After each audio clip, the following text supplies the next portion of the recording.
કેમ છો પ્રિય મિત્રો? આજે અમે તમારી સાથે આવ્યા છીએ દરેક માટે ખૂબ જ મહત્વપૂર્ણ માહિતી લઈને. આજે આપણે દીવા સાથે જોડાયેલી અમુક ખાસ બાબતો વિશે જાણીશું. પૂજા કરતી વખતે જે દીવાનો ઉપયોગ કરીએ છીએ તેના વિશે જાણીશું. તમે તમારા ઘરની પૂજાની જગ્યાએ એટલે કે મંદિરમાં દીવો બાળો છો અને મંદિરમાં જ્યાં પૂજા કરો છો ત્યારે પૂજા કરતી વખતે તમારે શું કરવું જોઈએ અને કઈ રીતે દીવો બાળવો જોઈએ તેના વિશે આ વિડીયોમાં વાત કરીશું. મિત્રો, શું તમને ક્યારેય એવું મહેસૂસ થયું છે કે તમે ભગવાનના નામનો દીવો પ્રગટાવ્યો અને તે દીવો તરત જ બુઝાઈ ગયો કે ઓલાઈ ગયો? તો કંઈક ખોટું છે તેવો સંકેત મળ્યો છે? મિત્રો, દીવો પ્રગટાવ્યા બાદ તરત જ ઓલવાઈ જવો અથવા સંપૂર્ણપણે બળી જવું અથવા દીવો જગાવ્યા બાદ તરત જ સળગી જવો તેનો કાંઈક ચોક્કસ મતલબ છે. તેનો મતલબ ભગવાન તમને કંઈક સંકેત આપી રહ્યા છે. મિત્રો, શું તમે જાણો છો તેનો અર્થ શું છે? દીવાની વાટ સંપૂર્ણ સળગવી અને તે શું દર્શાવે છે? તમારી બધી મુસીબતોનો જવાબ એ દીવા સાથે જ સંકળાયેલો છે. પહેલેથી જ સળગેલા દીવાનો કોઈ મતલબ નથી. મિત્રો, શું તમે દરરોજ પૂજામાં દીવો કરો છો? તે દિવેલ જૂનું છે કે નવું છે અને તે કેટલા વર્ષોથી છે? દોસ્તો, તમને જાણીને નવાઈ લાગશે કે જો તમે પૂજા કરતી વખતે આ ભૂલો કરો છો તો તમારે તેનું પરિણામ ભોગવવું પડે છે. અને દીવાનો આખું બળી જવું તે પણ એક અલગ સંકેત આપે છે. આ બધા વિષયો પર જાણવું મિત્રો ખૂબ જ અગત્યનું છે. તો બધા મિત્રો વિડીયોના અંત સુધી બન્યા રહેજો. જ્યારે મિત્રો આપણે પૂજા કરી છે ત્યારે આપણો દીવો ક્યારેક એકદમ બહાર જાય છે, એટલે કે દીવાની જ્યોત એકદમ બહાર જાય છે અને ક્યારેક તે એકદમ નાનો પણ થઈ જાય છે. અને પૂજા થઈ ગયા બાદ આપણે તે દીવો ભગવાનની સામે પ્રગટતો રાખી મૂકીએ છીએ અને ત્યારબાદ અમુક સમય પછી તે દીવો આપમેળે ઓલવાઈ જાય છે અને ત્યારબાદ તેમાં વધુ સળગતી વાટ બાકી રહેતી નથી રહે છે અને ક્યારેક આપણો દીવો આખી વાટ વાળો બળી જાય છે અને તેમાં ઘણીવાર ફૂલ પણ બને છે. મિત્રો, તેમના અલગ અલગ નકારાત્મક અને સકારાત્મક પરિણામો જોવા મળે છે. તો પ્રથમ જાણી લો કે જો આપણા દીવામાં ફૂલ બને છે તો તેનો અર્થ શું હશે. દોસ્તો, જો હજી સુધી તમે આ વિડીયોને લાઈક ના કર્યો તો વિડીયોને લાઈક ચોક્કસ કરજો તથા ચેનલને પણ સબસ્ક્રાઇબ અવશ્ય કરજો અને એકવાર કોમેન્ટ બોક્સમાં જય સીતારામ અવશ્ય લખજો. પ્રિય મિત્રો, જો તમારા દીવાની વાટમાં ફૂલ બની રહ્યું હોય તો તેનો સીધો અર્થ થાય છે કે ભગવાનને તમારી પ્રાર્થના સાંભળી લીધી છે અને તે તમારી પૂજાથી ખુશ છે અને તેની નિશાની છે વાટમાં બનેલું ફૂલ. જો તમારા ઘરમાં દિવ્ય શક્તિ મોજૂદ છે અને તે પણ ભગવાનની ભક્તિ કરે છે તો તે તેનો મોજૂદગીનો અહેસાસ તમારી દીવાની વાટમાં એક કરતાં વધારે ફૂલ બનશે તેમાં ખબર પડી જશે. અને ક્યારેક ખરેખર કોઈ પણ દેવી દેવતાના રૂપ તમારા દીવામાં પણ બની જાય છે. જો તમારા દીવાની વાટમાં ફૂલ બની રહ્યું છે તો તમે ખરેખર ખૂબ નસીબદાર છો અને તેથી જ તમારે દીવો કરવાના કેટલાક ખાસ નિયમો પણ જાણવા જોઈએ. જો તમે પહેલાથી જ સળગાવેલા દીવામાંથી વાટ સળગાવતા હોય તો દુર્ભાગ્ય તમારો પીછો કોઈ દી છોડશે નહીં. જો જૂના દીવાની વાત કરીએ તો રૂ કે તેની મસ પડી રહે છે અને તેમાં તમે નવા દીવાની વાટ પ્રગટાવો છો તો આમ કરવાથી ભગવાન પ્રસન્ન થવાને બદલે તમારા ઉપર ગુસ્સે થાય છે અને તમારા કામ બધા બગડવા લાગે છે અને તેના ભયાનક અસરો પણ તમને જોવા મળે છે. મિત્રો, તિજોરીમાં રહેલા પૈસા ખર્ચવા લાગે છે અને તમારા પૈસા આવવાના તમામ રસ્તાઓ પણ બંધ થઈ જાય છે. તેથી આ વાત હંમેશા યાદ રાખો કે જ્યારે પણ તમે દીવો પ્રગટાવો તો હંમેશા સ્વચ્છ દીવાનો જ ઉપયોગ કરો. ઘણા લોકોને આદત હોય છે કે તેઓ દર બીજા દિવસે દીવો બદલી નાખે છે. તો આના વિશે એક ગુરુજીનું કહેવાનું છે કે તમારે આમ ન કરવું જોઈએ. તમારે તે દિવેલને સિદ્ધ થઈ જવા દેવું જોઈએ. જ્યારે કોઈ ભગવાનની સામે રોજ દીવો પ્રગટાવવામાં આવે તો તે દીવો સમય સાથે સંપૂર્ણ બને છે. ભગવાનની હકારાત્મક ઉર્જા અને ભગવાનની પવિત્રતા ઉર્જા તે દીવામાં આવી જાય છે. અને જ્યારે પણ તમે તે દીવો પેટાવો છો ત્યારે તમારું શરીર અને મન બંને પવિત્ર બની જાય છે. તો તમે રોજ દીવો કરો ત્યારે તે દીવાને સ્વચ્છ રાખીને રોજ તે જ દિવેલિયામાં વાટ રાખીને દીવો પ્રગટાવો અને તેને સ્વચ્છ પણ રાખો. પરંતુ જો અજાણતા પણ તે દિવેલ બદલાઈ જશે તો તમારી પ્રગતિમાં અવરોધ આવી શકે છે. તેથી તમારા દિવેલને ક્યારેય ન બદલતા. 10-20 વર્ષ બસ તે જ દિવેલમાં દીવો પ્રગટાવજો. મિત્રો, આમ કરવાથી તમારો દિવેલ સિદ્ધ થઈ જશે અને તેનો ચમત્કાર તમે તમારા ઘરમાં પણ જોઈ શકશો. જો તમારા ઘરમાં કોઈ બીમાર છે અથવા તો કોઈ માંદું છે તો આ દીવાને એક પાત્રમાં રાખીને 10 મિનિટ રાખો. ત્યારબાદ તેનું પાણી તે વ્યક્તિને પીવડાવી દો. તેનો તાવ બુખાર ઉતરી જશે.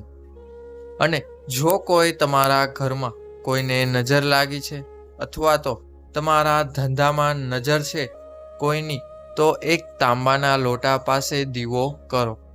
ત્યારબાદ તે તાંબાના લોટાનું પાણી ભરી તેને આખી રાત મૂકી દો. ત્યારબાદ બીજે દિવસે તે પાણીનો છંટકાવ તમારા ઘર અથવા ધંધાની જગ્યાએ કરો. તમને થોડાક જ દિવસમાં શુભ પરિણામો જોવા મળશે. કારણ કે જ્યારે આપણે સતત એક જ વસ્તુનો પૂજામાં ઉપયોગ કરીએ છીએ ત્યારે તે વસ્તુ પવિત્ર બની જાય છે અને ભગવાનની ઉર્જા તે વસ્તુમાં સમાઈ જાય છે. જો તમે તમારા મંદિરનું દિવેલ બદલો છો તો આવી ભૂલ ક્યારેય ના કરતા. જો તમારું મંદિરનું દિવેલ અજાણતા તૂટી જાય છે અથવા ક્ષતિગ્રસ્ત થાય છે તો જ તમે તે દિવેલ બદલી શકો છો. પરંતુ તેને ફેંકી ન દો. ફેંકવાને બદલે તેને તમારા ઘરમાં સંભાળીને રાખો. કારણ કે તેમાં ભગવાનની સકારાત્મક ઉર્જા હોય છે. જો તમારા દીવાની વાટ સંપૂર્ણપણે સળગી નથી અને તેમાં જ બચી રહી છે તો તેનો શું મતલબ છે? સૌથી પહેલા જુઓ કે મિત્રો, જો તમે તમારા ઘરના કોઈ પણ છોડની પૂજા કરો છો અને પૂજામાં પ્રગટાવવામાં આવેલ દીવો સંપૂર્ણ રીતે પ્રગટતો નથી અથવા તેમાં વાટ રહી જાય છે તો તમારા ઘરમાં કોઈ બીમાર પડવાનું છે તેવા સંકેત મળે છે અને આ રોગ ક્યારેય તમારો પીછો છોડશે નહીં. જ્યારે પણ તમે કોઈ છોડ અથવા તો મંદિરની બહારની વસ્તુની પૂજા કરો છો ત્યારે ધ્યાન રાખો કે દીવાની વાટ સંપૂર્ણપણે બળી જવી જોઈએ. કારણ કે તે તમારા સ્વાસ્થ્ય માટે ખૂબ જ અસરકારક છે. અને જો પૂજા કરતી સમયે દીવો વારંવાર ઓલવાઈ જતો હોય તો સમજો કે તમારા ઘરમાં નકારાત્મક ઉર્જાનો વાસ છે અને તે તમારી પૂજામાં વિક્ષેપ પેદા કરવાનું કામ કરી રહી છે. મિત્રો, જો આપણા ઘરમાં કોઈ અશુભ શક્તિ છે અથવા તે અસ્તિત્વ ધરાવે છે તો તે ત્યાં કોઈ ઉર્જા છે જે તમારા ઘરમાં ભગવાનની હાજરી નથી ઈચ્છતી કે તમારા ઘરમાં ભગવાનના આશીર્વાદ અને સકારાત્મક ઉર્જા બની રહે તો તે તમારી પૂજાને સફળ થવા નથી દેતી. કારણ કે મિત્રો, સમાન વાતાવરણમાં ઉર્જામાં કાં તો સકારાત્મક ઉર્જા કાં તો નકારાત્મક ઉર્જા જ રહી શકે. બંને ક્યારેય એક સાથે રહી શકે નહીં. અને દુષ્ટ શક્તિઓ હંમેશા નથી ઈચ્છતી કે ભગવાનનો વાસ તમારા ઘરમાં રહે. કારણ કે જો તમારા ઘરમાં ભગવાનનો વાસ રહેશે તો તે દુષ્ટ શક્તિઓને ત્યાંથી દૂર જવું પડશે. તેટલા માટે જ તેઓ તમારી પૂજામાં વારંવાર દીવો ઓલવાને પૂજામાં વિઘ્ન રાખવાની કોશિશ કરે છે. અને તેનાથી જ બચવા માટે તમારે શું કરવું જોઈએ? તો મિત્રો, સૌપ્રથમ તો તેના માટે તમારે સાચા મનથી ભગવાનની પૂજા કરવાની છે. અને સૌથી પહેલા તમારે ભગવાનને પ્રાર્થના કરવાની છે કે તમારી આસપાસ રહેલી સંપૂર્ણ નકારાત્મક ઉર્જાને તમારા ઘરથી દૂર રાખે. અને જ્યારે પણ તમે પૂજા કરો છો ત્યારે દીવાની આસપાસ ગંગાજળની રેખા બનાવીને રાખો. કારણ કે ગંગાજળને ખૂબ જ પવિત્ર માનવામાં આવે છે. કારણ કે ગંગાજળને ખુદ મહાદેવથી વરદાન મળેલું છે. મિત્રો, ગંગાજળની આસપાસ કોઈ પણ નકારાત્મક ઉર્જા પ્રવેશી શકતી નથી. કારણ કે ગંગાજળ ક્યારેય અપવિત્ર નથી થતું. ઉપરાંત તે તેની આજુબાજુ રહેલી બધી નકારાત્મક ઉર્જાને સકારાત્મક ઉર્જામાં પરિવર્તન કરી નાખે છે. અને જો તમે આ ગંગાજળની રેખામાં દીવો પ્રગટાવો છો તો કોઈ પણ નકારાત્મક ઉર્જા તેમાં અવરોધ ઊભો કરી શકશે નહીં. ઉપરાંત તમારી પૂજામાં કોઈ પણ વિક્ષેપ પણ નહીં આવે, જેથી તમે તમારી પૂજા શાંતિપૂર્ણ રીતે પૂરી કરી શકશો. અને દેવી દેવતાઓ પણ તમારી પૂજાથી પ્રસન્ન થઈ જશે. મિત્રો, હિન્દુ સનાતન ધર્મમાં પૂજા પાઠનો ખૂબ જ મહત્વ દર્શાવેલું છે. અને તે દરરોજના જીવનમાં મનુષ્યના આધ્યાત્મિક વિકાસ માટે ખૂબ જ જરૂરી પણ માનવામાં આવ્યું છે. પરંતુ મિત્રો, ઘણા લોકોને એ પ્રશ્ન હોય છે કે તેઓ તો દરરોજ નિયમિતસર પૂજા તો કરે છે, પણ તે પૂજાનું ફળ તેમને ક્યારેય મળતું નથી. અમે દિવસ રાત ભગવાનનું નામ નું જપ કરીએ છીએ, પરંતુ ભગવાન અમારું કંઈ જ સાંભળતા નથી.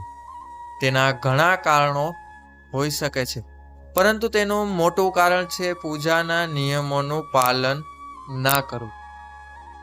મિત્રો, જાણતા અજાણતા આપણે ઘણીવાર ભગવાનને ભોગમાં એવી વસ્તુ ચડાવી દઈએ છીએ જે તેમને પસંદ નથી હોતી. એટલા માટે તમને હવે જણાવીએ કે પૂજા પાઠ સમયે તમારે કઈ વસ્તુઓનું ધ્યાન રાખવું જોઈએ. મિત્રો, પૂજા પાઠ શરૂ કરો તે પહેલા મંદિરમાં એકવાર તપાસ કરી લો કે દેવી અને દેવતાની એક કરતાં વધારે તસવીર મંદિરમાં ના હોવી જોઈએ.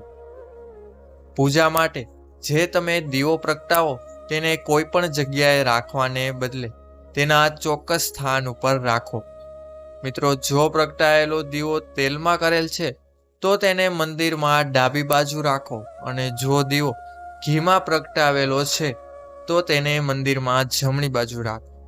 અને એ સિવાય બાકીની અન્ય પૂજાની સામગ્રી મંદિરમાં જમણી બાજુ રાખવી જોઈએ.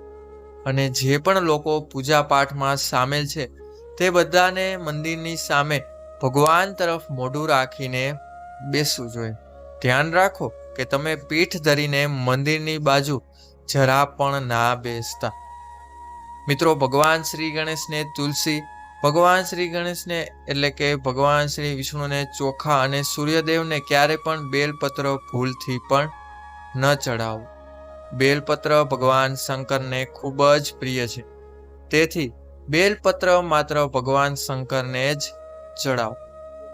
જ્યારે ભગવાન શ્રી ગણેશને હરી દુર્વા, ભગવાન સૂર્યને કનેરનું ફૂલ અને મા દુર્ગાને લાલ ફૂલ અને ભગવાન વિષ્ણુને તુલસી ચડાવો. મિત્રો, ઘણા લોકોને આદત હોય છે કે તેઓ ભગવાનને લગાવેલ સિંદૂર પોતાના માથા પર લગાવે છે. આવું ભૂલથી પણ ના કરો. મિત્રો, ક્યારે પણ એક દીવામાંથી બીજો દીવો ના પ્રગટાવો. ઉપરાંત પૂજા સમયે થયેલ ભૂલોની માફી હંમેશા ભગવાન પાસે માંગો. અને મંદિરમાં હંમેશા પ્રતિષ્ઠિત મૂર્તિઓ જ રાખો. કાચ અથવા ફાઈબરની મૂર્તિઓ ના રાખો. અને ખંડિત થયેલી મૂર્તિઓ, તૂટી ગયેલી મૂર્તિઓ તથા તૂટી ગયેલ કાગળ કે ગમે તેવા નુકસાન થયેલ ભગવાનના ફોટા અથવા મૂર્તિઓ ના રાખો. મિત્રો, શાસ્ત્રો અનુસાર ખંડિત થયેલી મૂર્તિઓની પૂજા કરવી એ વર્જિત માનવામાં આવે છે અને જો કોઈ મૂર્તિ ખંડિત થઈ ગઈ હોય તો તેને મંદિરમાંથી હટાવીને કોઈ નદીમાં પધરાવી દેવી જોઈએ. મિત્રો, ખંડિત મૂર્તિઓની પૂજા કરવી એ અશુભ માનવામાં આવે છે. માત્ર શિવલિંગની જ કોઈ પણ અવસ્થામાં પૂજા કરી શકાય છે અને તે માન્ય પણ છે. અને ગણેશજી, માં લક્ષ્મી અને માં સરસ્વતી ઊભી અવસ્થામાં હોય તેવી મૂર્તિ મંદિરમાં ના રાખવી જોઈએ. તો મિત્રો, આશા રાખું છું કે આ વિડીયો તમને પસંદ આવ્યો હશે અને આવી જ વધુ જાણકારી મેળવવા માટે અમારા વિડીયોને પસંદ કરવાનું અને અમારી ચેનલને સબસ્ક્રાઇબ કરો ના ભૂલતા. મળીશું હવે નવા ટોપિક સાથે, નવા વિડીયો સાથે. ત્યાં સુધી બધાને મિત્રો રાધે રાધે. હર હર મહાદેવ. જય માં બુદ્ધવાની. વિડીયોને બધા લોકોએ અંત સુધી જોયો તે બદલ બધાનો ખૂબ ખૂબ આભાર. બધાનો ખૂબ ખૂબ ધન્યવાદ.